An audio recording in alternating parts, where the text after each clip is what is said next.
J'espère que vous avez enfilé votre plus belle cape, que vous avez sorti vos griffes en adamantium et aiguisé tous vos batarangs, puisque c'est l'heure pour James et son équipe de vous faire découvrir le monde merveilleux du comics dans Comics Discovery. Salut à tous et bienvenue dans cette avant-dernière émission de la saison de Comics Discovery où on va vous parler d'un de mes comics préférés, je l'annonce de suite. Si vous n'avez pas aimé, vous quittez l'émission tout de suite. Et je suis avec Faye. Salut Faye. Bonjour tout le monde et bonjour James. À côté de toi, il y a... j'allais dire Mathieu, j'allais le dire, hein, mais non, c'est Romain. Salut Romain. Salut. Comment ils vont quitter l'émission sans savoir quel est le titre ? Non mais c'est à vous que je parlais. Ah d'accord. C'est pas aux gens qui écoutent. Restez. C'est aux gens autour de la table, restez oui bien sûr. Et à côté de nous, il y a un petit nouveau, c'est Tim. Salut Tim. Bonjour tout le monde. Ça va ? Oui. Parle bien dans ton micro Tim. Tu penses, on m'entend pas très bien ? Oui. C'est un peu mieux là ? Oui, c'est mieux. Bon, alors je vais prendre la voix la plus suave et la plus douce. Voilà, c'est parfait. Et on parlera de toi après les news. On va d'abord faire les petites news et après on fera plus ample connaissance avec toi. Et on commence comme d'hab tout de suite avec les news. C'est parti.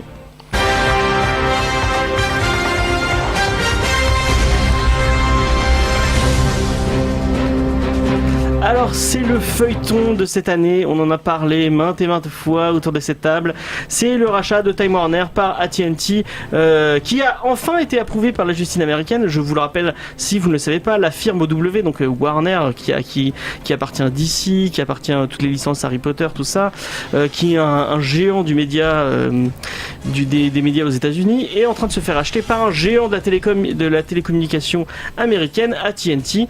Et aux États-Unis, c'est interdit d'avoir le monopole, et donc le département de la justice américaine avait fait geler ce deal en faisant un procès pour monopole, ou enfin je connais pas l'intitulé exact du procès, mais c'est dans cette idée là.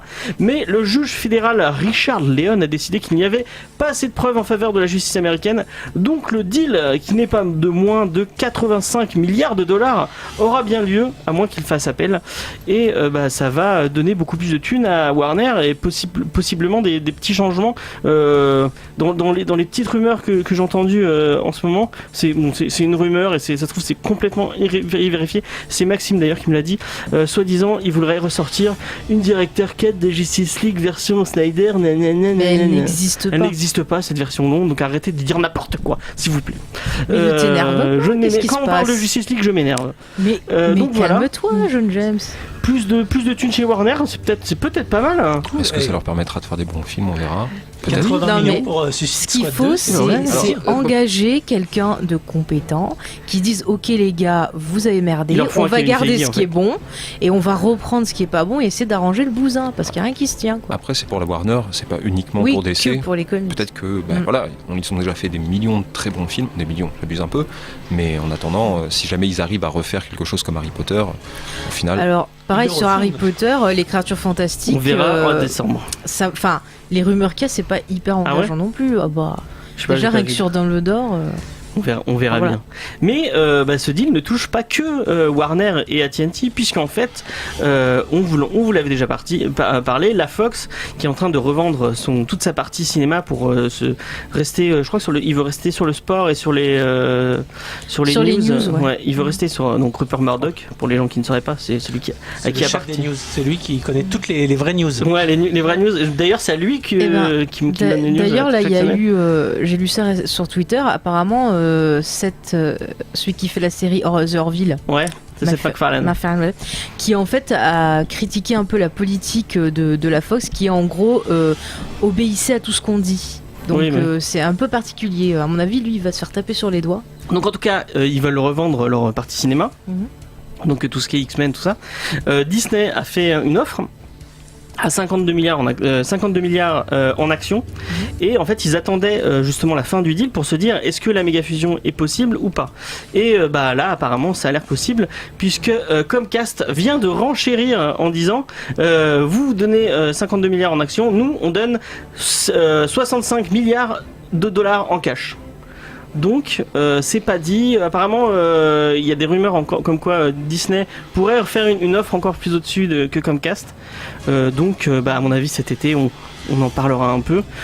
Donc ça donne encore plus d'histoires de gros sous. Moi c'est pas vraiment ce qui me hype dans l'industrie, mais faut en parler quand même. Du coup ouais, est-ce que vous avez des réactions autour de ce deal? Non, pas du tout. Moi j'aimerais bien qu'on me donne autant de milliards, mais je suis pas sûr de pouvoir faire d'aussi bons. Est-ce que tu as des licences à vendre? Très peu. Team à la montagne, très peu.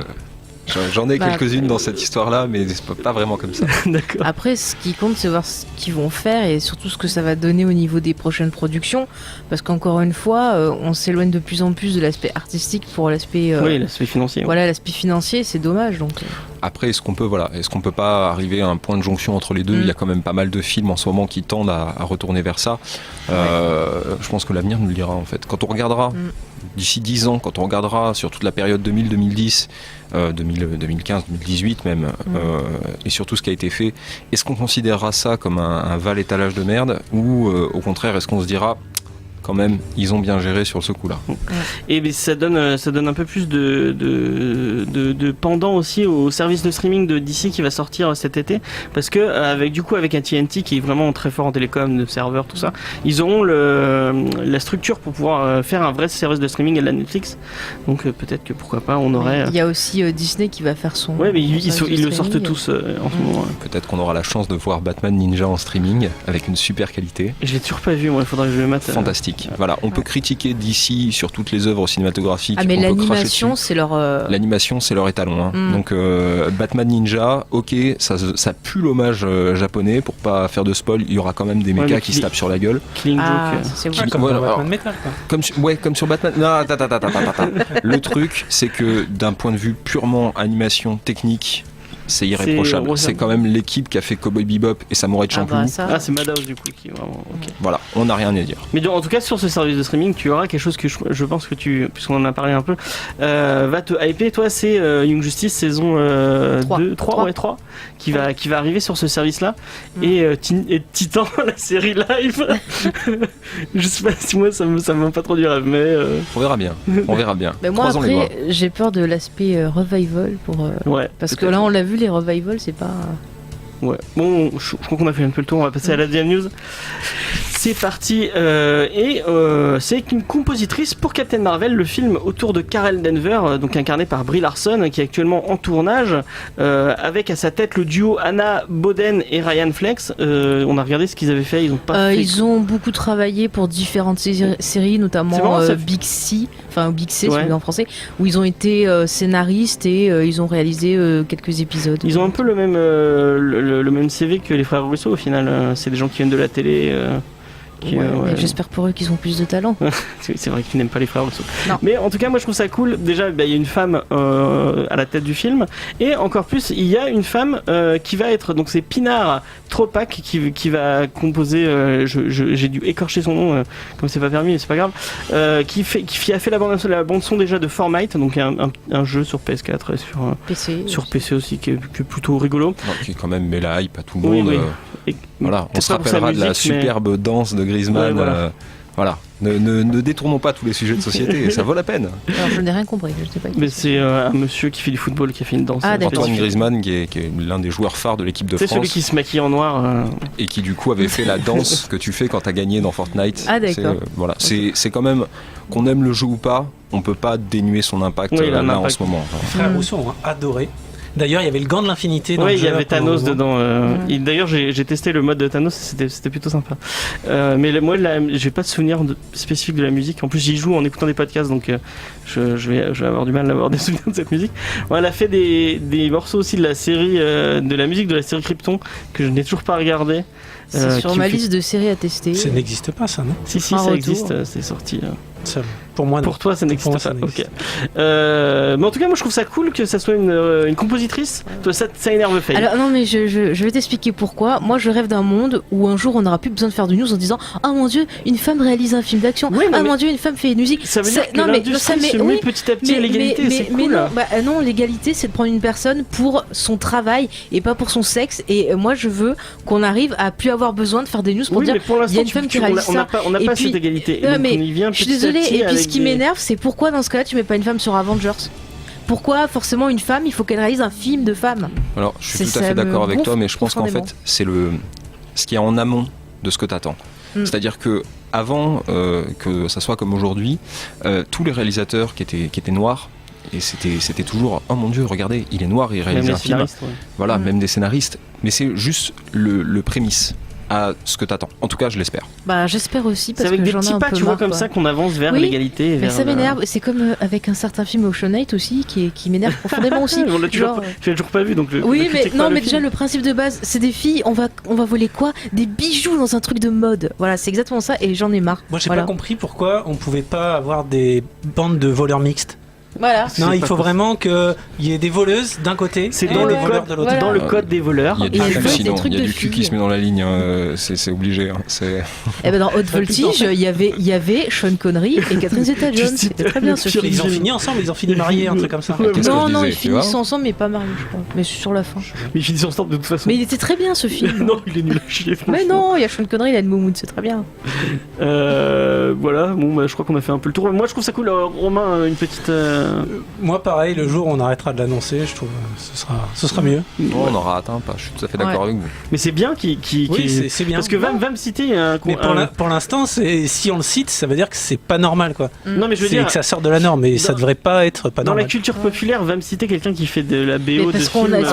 Je peux pas citer quelqu'un qui fait de la BO de film tout court. De toute façon. Ok. Alors, il me semble, cela dit, que du coup, mais c'est pour des OST françaises, mais il me semble que il y a eu quand même pas mal de femmes qui ont fait des trucs. Agnès Sobel, il me semble, a fait pas mal de OST pour des films. Moi, je ne sais pas. Après, on est vraiment sur des films franchouillards très très très indépendants, tu vois, donc le côté mon Dieu, je meurs de l'intérieur et j'ai envie d'en parler.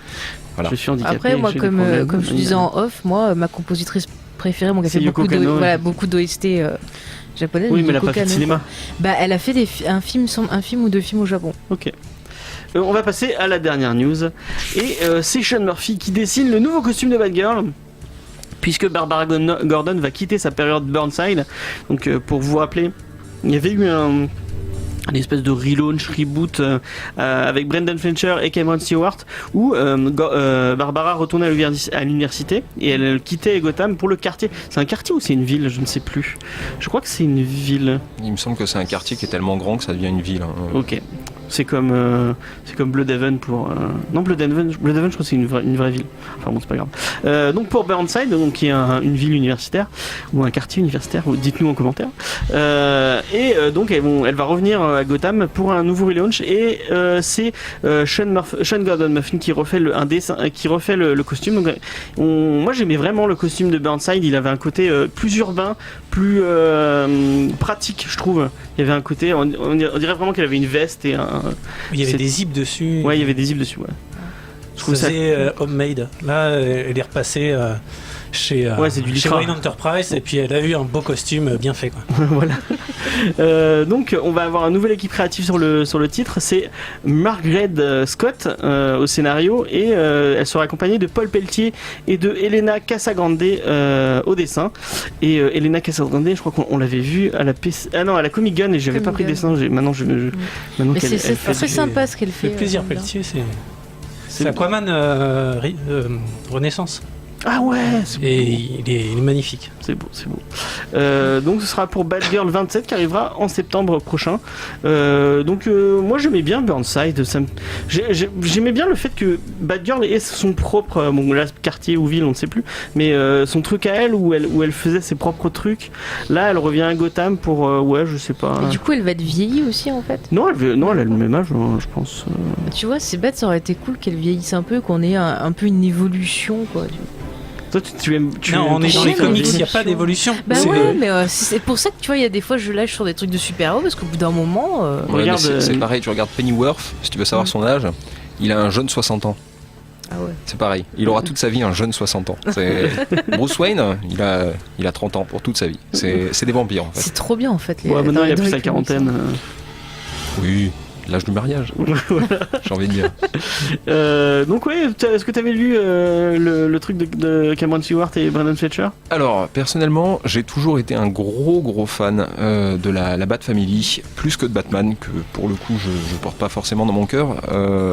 Donc ça a été un vrai plaisir de lire Burnside, surtout qu'à la même période, il y a Nightwing qui avait aussi sa propre série. Ouais. Donc oui, j'aimais le côté... C'était même plus Nightwing, c'était Grayson. Oui, Grayson, agent espion. Ouais, voilà. Mais non, pour Burnside, je trouve que c'était intéressant. Je regrette qu'on soit parti, comme trop de fois, dans un côté beaucoup trop super-héroïque, aux dépens d'un côté, justement, je trouvais un peu plus intéressant de comment on mène sa vie quand on est une jeune adulte et qu'en même temps on fête le crime, qui se rapprochait pour le coup un petit peu plus de Kick-Ass. Et là, je trouvais ça intéressant. Et sur le fond, c'est très sympa. Ça reste une lecture qui est très agréable à lire. Je vais pas me couper un membre pour ça.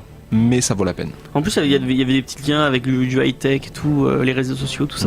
Moi, je sais que j'avais lu le début, c'était sympathique, mais au bout d'un moment, j'ai... Mais c'était après, justement... c'est teenage, très teenage. Ouais.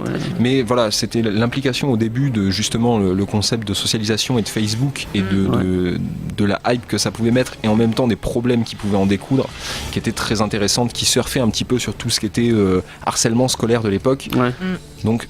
Voilà, gros big up quand même pour l'effet de société qu'il y avait dedans. Et du coup, est-ce que tu liras celui de Paul Pelletier et de Margaret Scott ?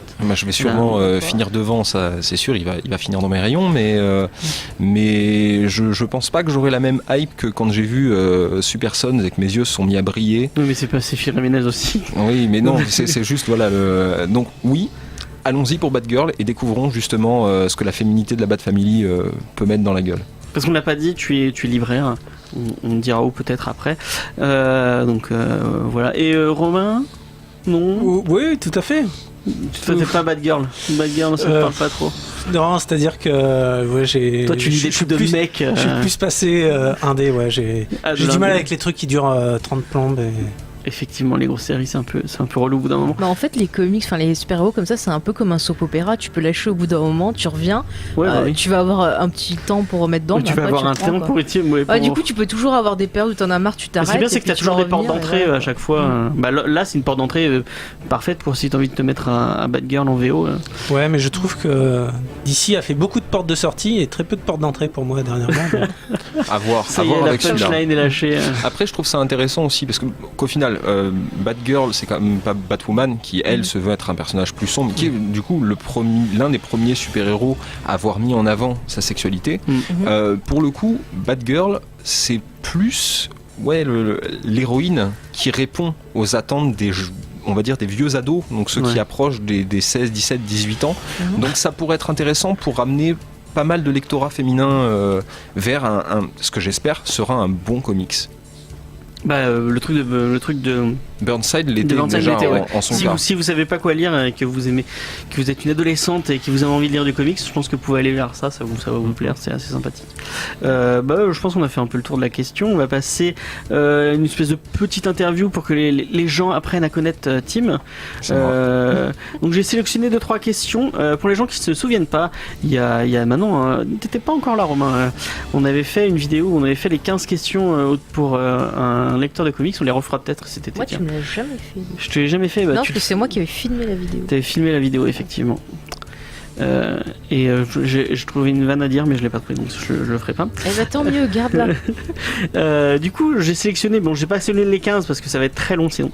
Mais alors, je l'avoue, il me les a dit avant l'émission pour que du coup je me creuse la tête parce qu'il y avait pas mal de réflexions à avoir. Oui, parce que j'ai déjà fait la même erreur de ne pas dire, notamment à Johnny la première fois qu'il est venu, où je lui ai dit au dernier moment et il a mis 2 heures à dire. Alors, du coup, c'est un peu. Alors, je vais essayer d'être aussi rapide, mais je le garantis pas quand même. Non, mais tu peux. On a un peu de temps, tu peux y aller. Du coup, comment as-tu découvert les comics ? Alors ça, c'est une très bonne question. J'ai découvert le comics de manière un petit peu impromptue. J'étais plus vieux, alors comme la plupart des jeunes entre 25 et 30 ans, je pense que j'ai vu tout ce qui est Batman série animée, j'avais vu pas mal de comics, j'avais bien vécu la hype lors de la sortie du premier Iron Man, mais comme j'ai jamais été un gros fan effectivement des gros personnages de héros, et que je préférais un petit peu tout ce qui était lecture indépendante, en fait, quand j'ai décidé que j'allais devenir libraire et que j'ai eu le combat ordinaire de Manu Larsenet, j'ai fouillé dans le comics. On m'a offert une énorme encyclopédie d'essais et dedans, j'ai découvert le personnage d'Hellblazer et des Young Justice. Du coup, j'ai, de manière un petit peu, j'étais jeune, j'avais 16 ans, du coup téléchargé tout ce qui était comics là-dessus, et c'est comme ça que j'ai ouvert la porte dans le monde merveilleux du comics. Donc un libraire qui commence en téléchargeant. Bien sûr, je continue à donner tout mon lectorat à tous mes clients. À chaque fois, je donne quand même en leur disant bien, si vous voulez acheter un comics mais que vous voulez voir avant ce que ça vaut, regardez sur internet. Si vous voulez acheter un manga, parce que les mangas mine de rien, je donne mes sites de scan aussi. C'est la base. C'est bien. Quel est ton scénariste préféré ? Alors mon scénariste préféré, ça sera... c'est un petit peu compliqué. J'adore Neil Gaiman pour les Sandman, je suis un gros fan de Neil Gaiman, mais comme auteur, autant que comme scénariste. Mais je dirais celui qui m'a mis la grosse baffe de ma vie et qui m'a dit que, mon Dieu, je serais capable de mourir pour cette écriture-là, c'est Warren Ellis, avec Transmétropolitane. Ok. Et ton dessinateur préféré ? Au niveau du dessinateur, c'est un petit peu con, mais j'adore Sean Murphy. Mais pour le coup, c'est plus ce qu'il a fait dans Off-Road. Je n'ai pas lu Off-Road. C'est son premier, c'est l'alpha de son oméga. J'adore Punk Rock Jesus qui pour le coup est son oméga, mais son alpha c'est Off-Road. C'est Off-Road. C'est pas l'histoire de lui. C'est pas un truc d'autobiographique où son groupe il avait suivi sur une tournée ou un truc. Alors pas vraiment. C'est un peu autobiographique, mais c'est juste une histoire de bro et c'est génial parce qu'on peut s'y identifier assez rapidement. Ces trois copains qui en fait finissent dans un 4x4 enlisé au milieu de la rivière et qui vont essayer de s'en sortir. Il n'y a pas de côté catastrophique ou quoi que ce soit, c'est juste trois jeunes qui sont dans la merde et qui du coup se questionnent un petit peu sur leur vie. Ok. Quel est ton film issu de comics préféré ?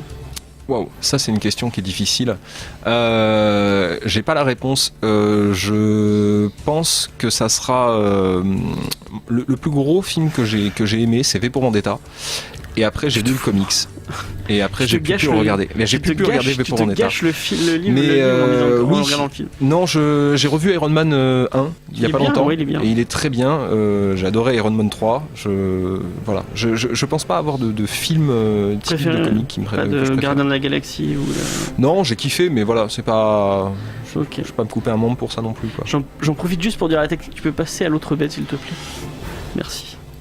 Quel est ton format de lecture favori ? Donc, si tu lis de la VO, de la VF, si tu plus kiosque, hardcover, omnibus ? Alors, je pense effectivement que la lecture papier reste pour moi la plus agréable. Après VO, VF, je pense que pour les œuvres américaines, la VO est bien parce que si jamais on peut la comprendre et que du coup on peut voir et sentir les jeux de mots qu'il y a dedans, c'est quand même plus sympa. Mais voilà, non, je suis libraire comics, BD, manga, donc je m'arrête pas en fait à ça. Donc tu lis pas, enfin, tu lis pas de kiosque ou de... J'ai lu du kiosque, j'en fais pas, parce que là encore, je trouve que les kiosques, que ça soit DC ou Marvel, appellent d'autres kiosques, et du coup c'est un trou financier qui est juste incroyable. Et j'ai pas assez de thunes pour ça. Je suis libraire, merde. Je les achète tous et je ne les lis pas. Donc voilà. Mais je crois que vous les faites. On va dire, tu bosses à Cultura. Oui, à Cultura Saint-Denis. J'en avais acheté à Cultura, je crois. Effectivement, on a un rayon papeterie, papeterie qui d'ailleurs est géré par mon amie Karen, qui gère aussi très bien ça, avec ses collègues Anne et Olivia. Tu fais c'est le moment petit big up. Des dédicaces. Mais non, elle le gère vraiment bien, toutes les trois. Ok, donc tu t'en occupes pas, tu laisses ça pour... Ok, et avant-dernière question, ta rencontre la plus marquante avec un artiste ? Alors ma rencontre la plus marquante avec un artiste, comme je vous l'ai dit du coup avant l'émission, ça a été avec Jeff Lemire et Dustin Nguyen il y a 2 ans sur Angoulême. Et en fait il sortait pour Descender, dont le héros s'appelle Tim, et moi je l'avais pas encore lu, donc je suis juste blasé de ouf d'avoir pu rencontrer ces 2 grands hommes et de pas avoir pu dire putain moi aussi je m'appelle Tim.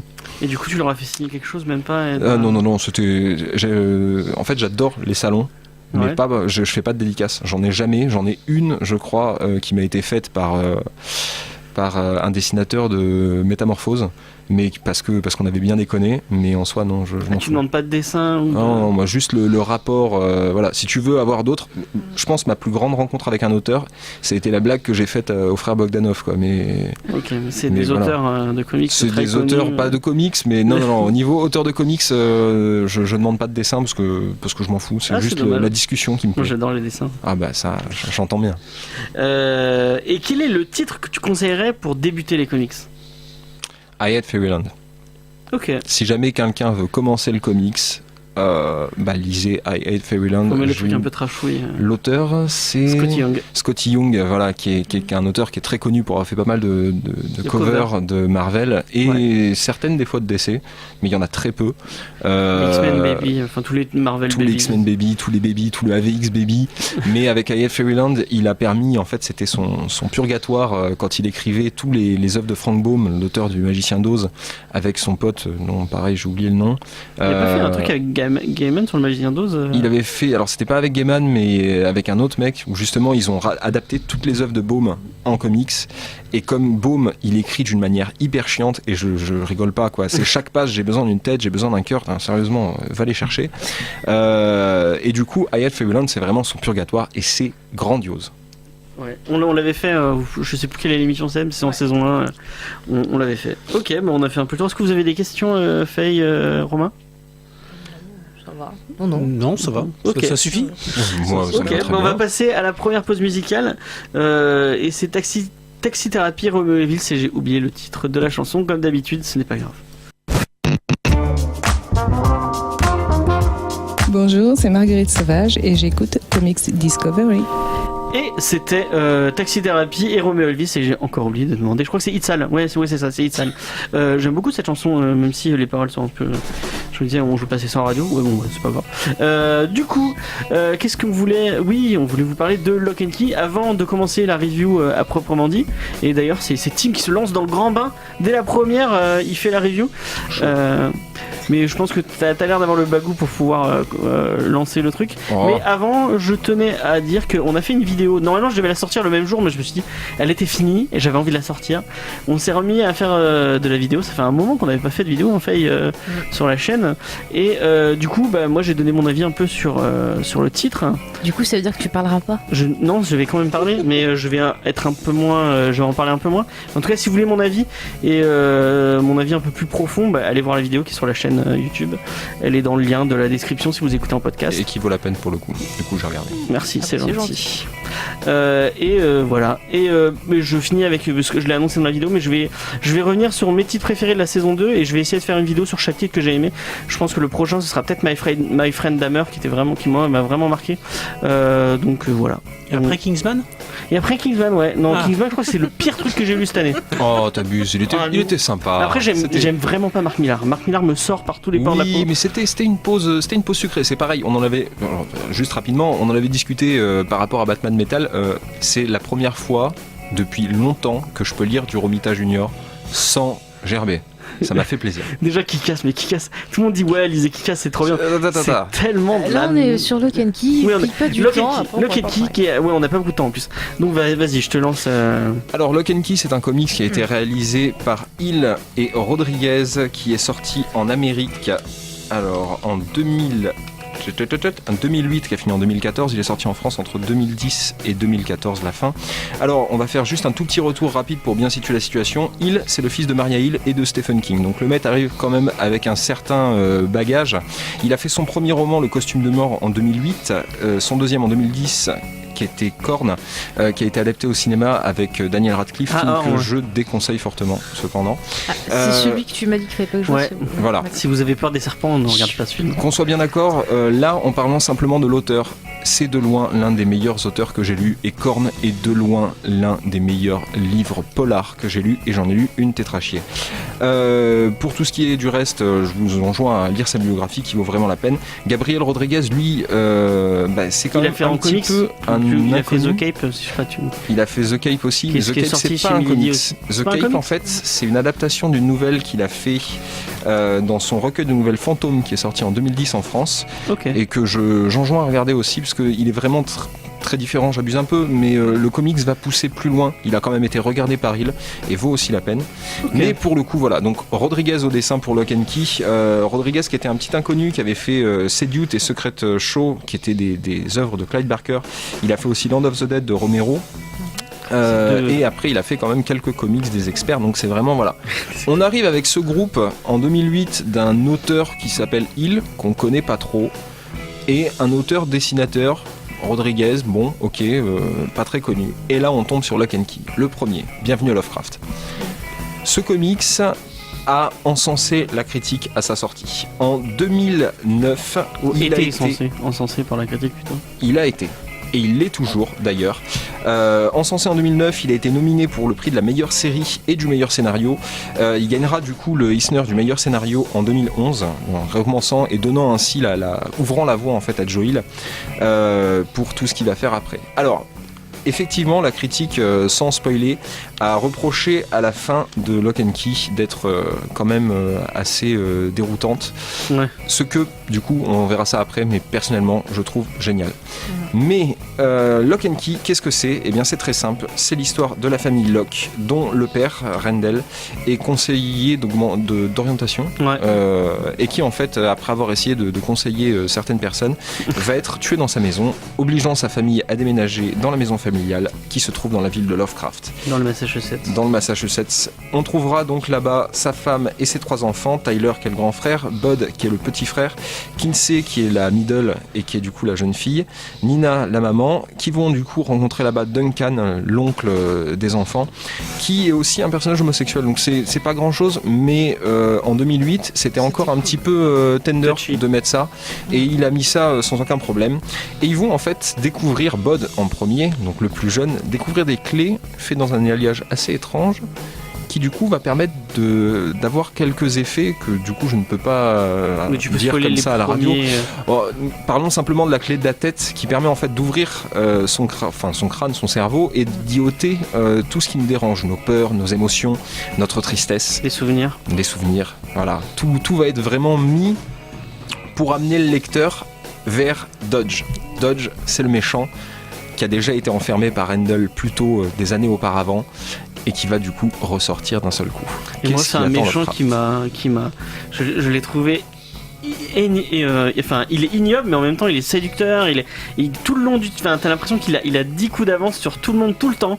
Dès qu'il fait, et il y a plein de moments où je dis non, il va pas faire de la truc comme ça. C'est pas, il peut pas être aussi cruel. Ah non, si, il s'en bat les couilles, il n'a aucune. Et c'est ça c'est ça du coup qui est intéressant quand on regarde Lock and Key par rapport à l'œuvre de Joe Hill.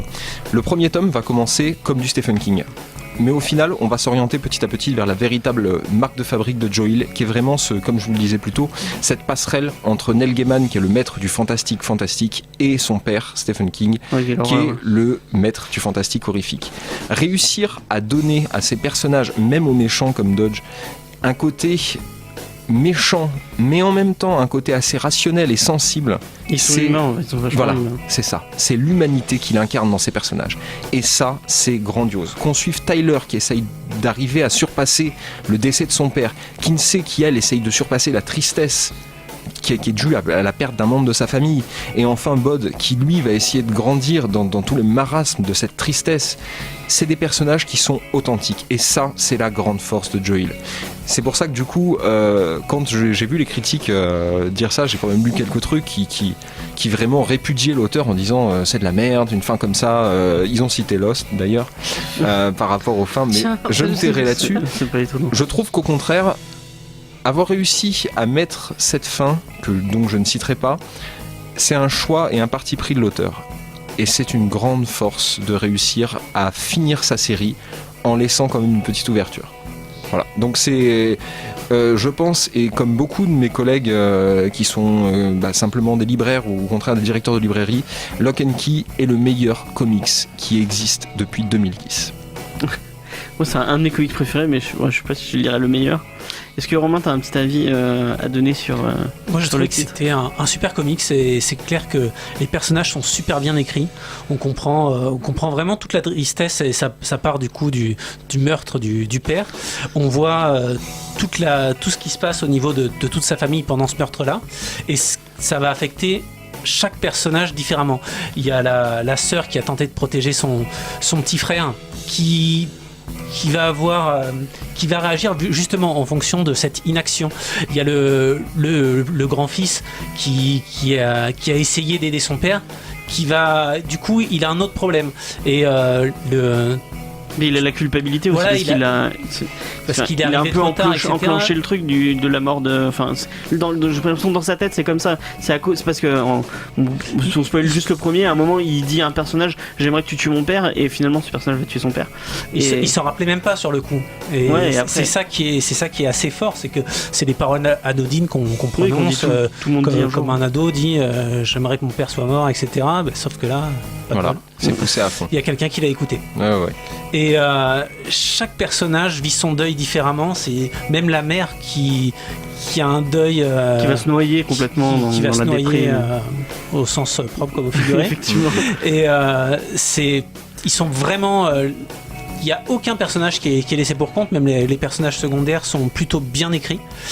Et c'est vrai qu'on passe de la touche du père de Stephen King, où on est dans la maison, c'est toujours dans le Maine, parce que c'est Stephen King, c'est dans le Maine, etc. Et puis là c'est à côté, c'est le Massachusetts. Ouais, c'est pas très loin, c'est le truc. Mais on sent que vraiment on s'appuie sur des œuvres littéraires. La maison s'appelle, enfin la ville s'appelle Lovecraft, etc. Il y a le côté petite ville de King. Voilà, on sent vraiment toutes les influences littéraires dans la construction, mais au final dans le récit, c'est vraiment son récit à lui, et je trouve que ça marche super bien. Ouais, je pense qu'il y a un truc, j'essaie de la définir quand j'essaie justement de la conseiller à des clients, ne serait-ce que pour ses romans. King, il a une manière de faire l'horreur, c'est-à-dire qu'il met une situation initiale plate, et dessus, d'un seul coup, tombe un dôme horrifique dont on ne peut pas s'échapper. Il est beaucoup plus discret, c'est-à-dire que c'est comme si vous faisiez happer par un piège à loup en coton. Donc vous serez bloqué, ça ouais, mais c'est du coton, c'est doux, alors c'est pas grave. Et c'est comme ça que je trouve Lock & Key arrive à attraper ses lecteurs. C'est vraiment en les mettant dans cette espèce de stase horrifique, mais en y rajoutant quand même le degré de sensibilité et de sentiment et d'humanité au final, qui est nécessaire pour pleinement apprécier une œuvre. Mais la menace en plus, elle est pas, c'est pas une, enfin, Dodge il est dans la subtilité, c'est une épée de Damoclès en fait, c'est pas une. Oui, elle a été là bien avant le début du récit. Oui, en fait, ouais. La menace est là depuis des années, et on la découvre vraiment avec les personnages. Enfin, pas vraiment avec les personnages, mais on la découvre avec certains personnages au fil de l'histoire, et c'est très très bien amené. C'est vraiment subtil. C'est ça, aussi. l'importance des flashbacks aussi dans le récit qui est juste incroyable, quoi. Fate, est-ce que tu as un avis Ouais, moi oui, j'aime beaucoup cette histoire, parce que moi j'aime tout ce qui est justement horreur fantastique, et voilà, pour moi c'est vraiment une référence que je vais citer, parce que c'est vraiment très très bien écrit. Et en même temps, ce que j'aime avec Joe Hill, c'est que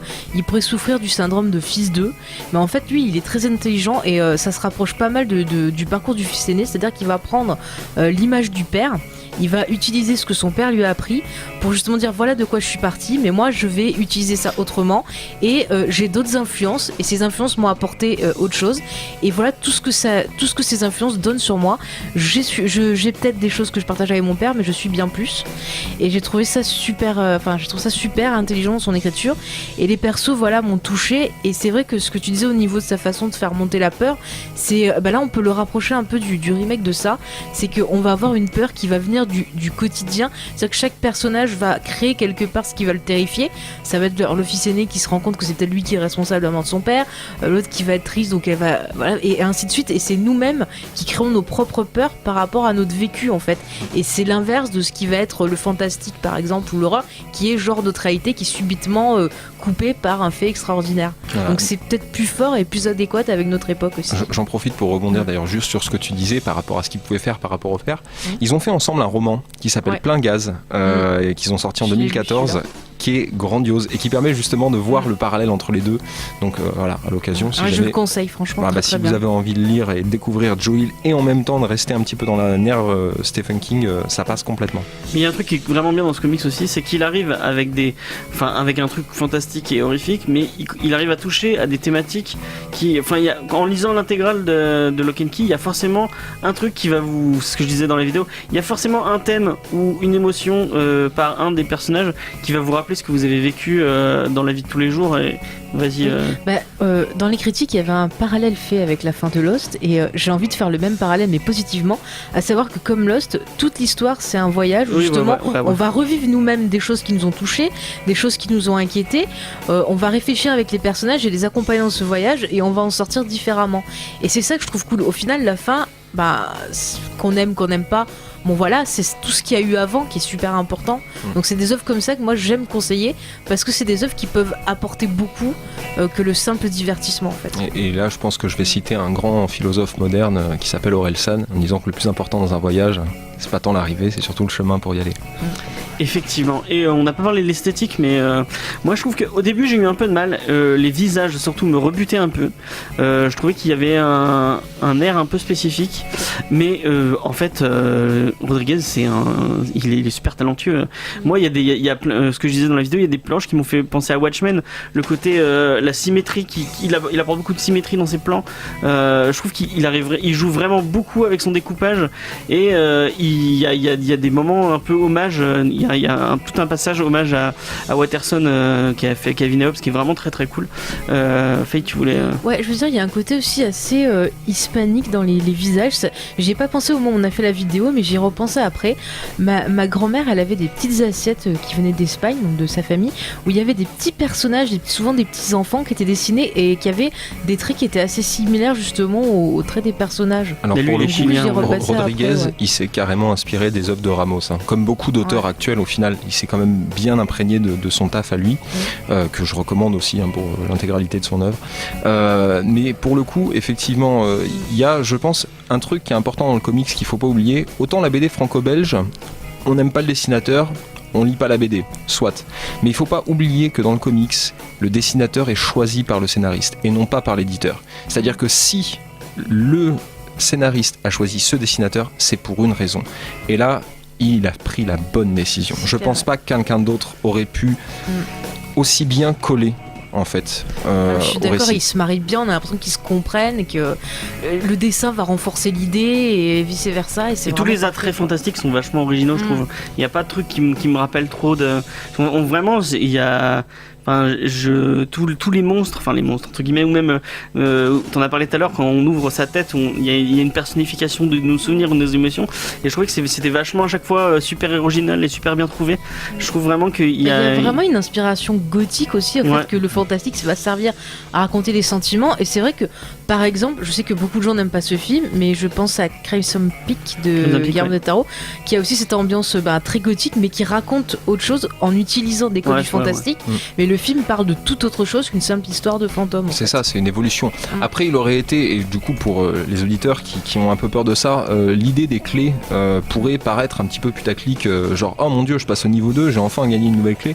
Non, les clés sont importantes, mais ne sont vraiment pas la finalité en fait de ça, et c'est pour ça qu'on en voit des fois qui passent et qui sont utilisés, mais comme je sais pas, on pourrait mettre des chaussures et des chaussettes quoi. Ça n'a pas vraiment toute l'importance. Mais il y a un moment, je sais plus à quel chapitre, il y a un moment où on en voit 4, 5, 6 d'affilée.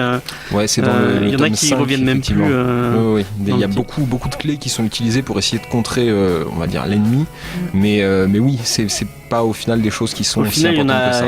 Il y en a 4 qui servent vraiment tout le long du récit et qui sont vraiment importantes. Vous verrez plus tard. Moi, il y a un truc dont j'ai parlé dans la vidéo et que j'aimerais vraiment reparler. C'est quelque chose qui m'a touché. C'est le personnage de Rufus. Donc Rufus, c'est un personnage qu'on voit en arrière-plan au début, puis après qui prend un peu plus d'importance. C'est un personnage qui a, je sais pas, j'en ai discuté avant parce que je me suis dit je veux parler de ce personnage, mais c'est un peu touchy parce qu'il a un léger retard mental et en fait Joe Hill a pas posé de vraies maladies dessus en fait. Non, c'est ça. Mais c'est juste qu'il est simple, il est bonnet. mais avec toute la avec tous les clichés qu'il y a derrière le. C'est ça, avec tout. Mais justement, je pense qu'il y a aussi cette importance des personnages qui sont marginaux. Et pour le coup, Rufus représente bien ça. Il est bête, il est simple, mais c'est pas de la trisomie 21, c'est un mal qui est différent.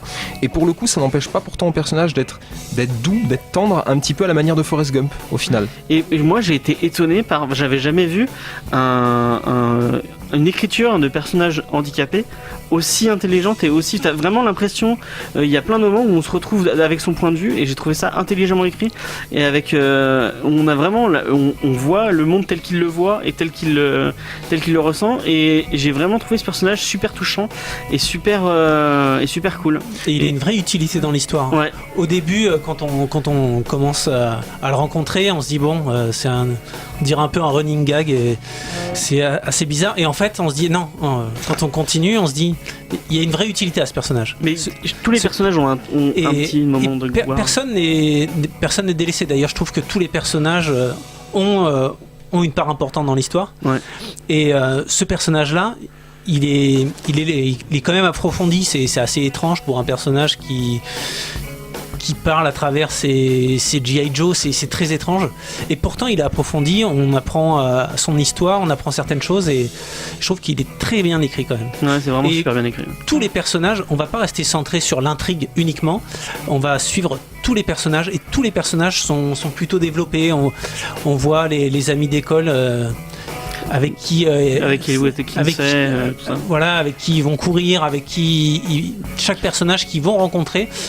On va les suivre, on va suivre un petit peu leur développement sans pour autant se taper des chapitres hors sujet, ça reste toujours dans le sujet.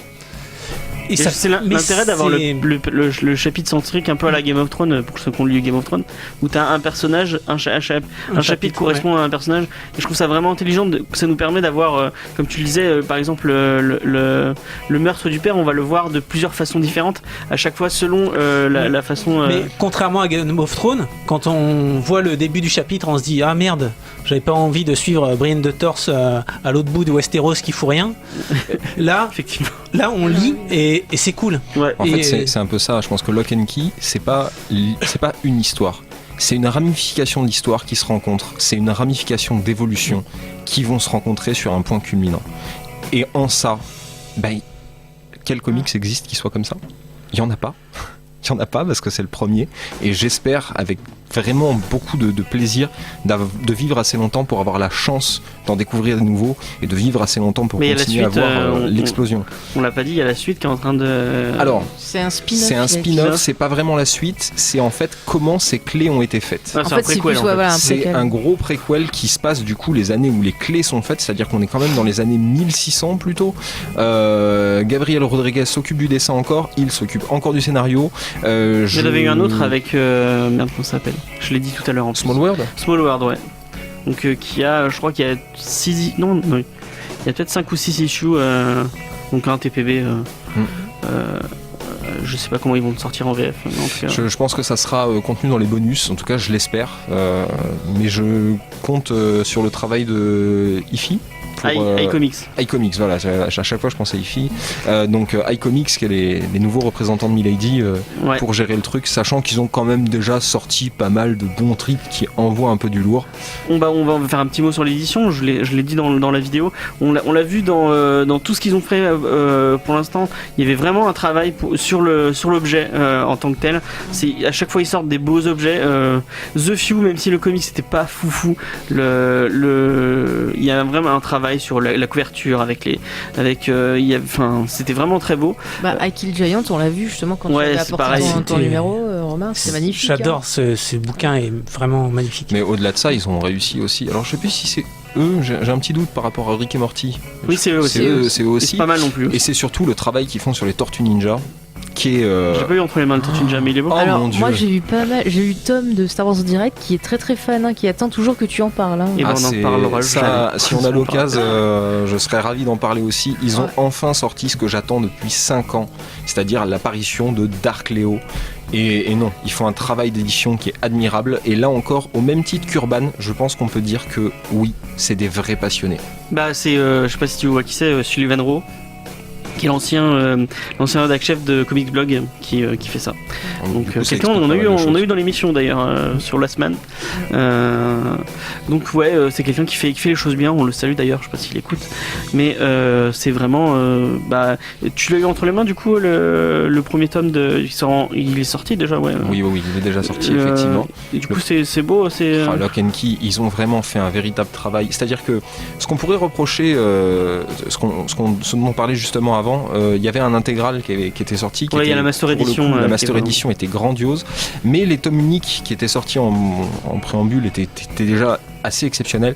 Mais là, pour le coup, j'avoue que le renouveau des tomes uniques, même si il me chagrine parce que la Master Edition était grandiose, il reste quand même bien meilleur que les premiers qui étaient déjà à un sacré niveau d'édition.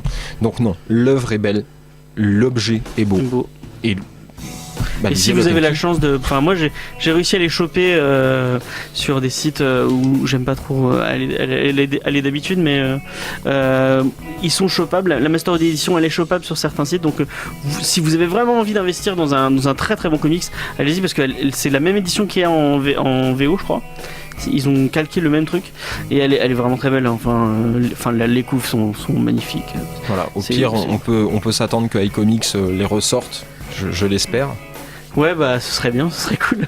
Mais là, ils la sortent. En plus, ils le font vite, je crois qu'il y en a un par mois. C'est ça. L'idée, ça va c'est vraiment. Jusqu'à octobre, je crois, je sais plus. C'est ça. De sortir les 6 tomes, de les rééditer vraiment bien pour pouvoir, du coup, permettre aux libraires qui étaient un peu tristes en ce moment de ne pas pouvoir avoir à nouveau les Lock and Key, comme moi, du coup. Et maintenant, tu peux les revoir. Oui. D'ailleurs, voilà. Moi, et le truc de Warren Ellis, à ce qui paraît, il a fait une trilogie autour du dieu, je crois. Super Gods. C'est Mathieu qui nous l'a dit la semaine dernière qu'il l'avait lu et apparemment c'est super bien. Pareil, donc, comme tous les travaux de Warren Ellis, c'est juste mind-blowing, quoi. Ça vous éclate la tête. Ok, c'est cool. Est-ce que vous avez une petite reco avant qu'on finisse cette avant-dernière émission, Romain? Ah, tu me prends au dépourvu là. Faye. Tout à l'heure on en a parlé de Chasseurs de trolls, que j'ai beaucoup aimé la dernière partie de la série et que je recommande parce que c'est une belle série qui parle bien du passage à l'adulte avec une jolie mythologie. Et tout à fait d'accord. Et pour le coup, Chasseurs de trolls, moi je l'ai vu avec le prisme de Lock and Key. Ouais, et justement cette évolution de comment est-ce qu'on passe du jeune âge à l'âge adulte avec tous les problèmes que ça donne. Donc Chasseurs de trolls, puis c'est Guillermo del Toro. Et puis voilà. Et l'équipe de Dragon. Grandiose. Moi j'ai conseillé un animé qui est sorti il y a pas trop longtemps, je crois qu'il y a que des épisodes qui sont sortis. C'est Golden Kamuy, c'est l'histoire, je sais plus, je crois que c'est juste avant la Première Guerre mondiale, et c'est l'histoire d'un ancien de l'armée. C'est pas entre les deux. Alors Golden Kamuy, c'est pas avant la guerre armée, c'est avant la Première Guerre mondiale, c'est vraiment bien avant. En fait, c'est la guerre russo-japonaise, qui est une guerre qui est pas si connue. Oui, c'est justement ils se battent d'ailleurs. Et donc c'est un ancien de l'armée japonaise qui se retrouve à Hokkaido. Donc Hokkaido c'est le nord du Japon et qui va devoir essayer déjà de survivre au grand nord japonais où avec il y a des ours, il y a des loups, il y a plein de trucs un peu comment dire sauvages. Ouais, voilà. Et en même temps il va essayer de trouver un trésor, des kilos et des kilos d'or qu'il faut qu'il retrouve.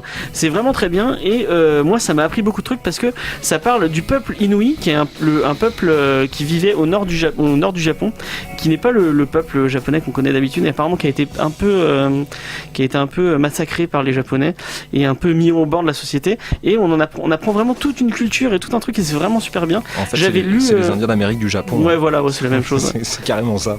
J'avais lu en scan oui, je sais, c'est pas bien. J'avais lu le manga qui était vraiment très cool et l'animé est tout aussi cool, donc allez-y, c'est vraiment très très sympa. Voilà. Est-ce que tu as eu le temps de penser Non, parce que je voulais prendre le deuxième tome de Batman de Marini, mais j'ai pas encore eu le temps. Ok. Mais je me le recommande à moi-même. Alors déjà. pour le coup, moi je l'ai lu. Et le premier était bon, mais je pense a mal vécu le format. Le format BD franco-belge n'était absolument pas fait pour ça. On l'avait prévenu, on l'avait dit à Dargaud de pas faire ça parce que c'était une connerie. Ils l'ont fait quand même, donc je pense que ça a été quand même un petit gouffre financier. Mais à côté de ça, le tome 2 clôture merveilleusement bien. Marini a réussi à mettre ensemble le Batman les aventures animées de 90 et le film Dark Knight. C'est pas, je vais pas dire un chef-d'œuvre parce que oui, si c'est un chef-d'œuvre en soi, mais c'est exceptionnel. Mais c'est une super œuvre à lire, quoi. Ok, voilà. Bah, c'est cool.